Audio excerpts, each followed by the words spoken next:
হুমায়ুন কবির নামে একজন সিংহ, বাঘের মতো একজন পুরুষ। এই পুরুষে একটা প্রমাণ করে দিলেন, ভারতের জমিনে যেই বাবরি মসজিদকে ভেঙে ফেলেছিলেন, আবার সেই বাবরি মসজিদ হুমায়ুন কবির নামে একজন যুবক তৈরি করতেছেন। আল্লাহু আকবার বলেন।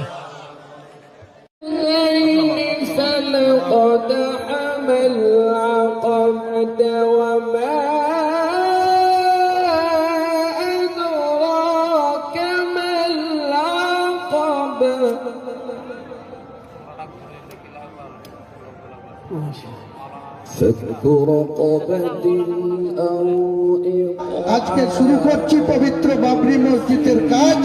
2 বছরের মধ্যে আমরা এই মসজিদ আপনাদেরকে কথা দিচ্ছি, আল্লাহকে বড় করে, আল্লাহকে সাক্ষী রেখে ইনশাআল্লাহ আমরা পবিত্র ইসলাম ধর্মাবলম্বী মানুষ, আপনারা কোন রকম কার প্রতি অহিংসা না করে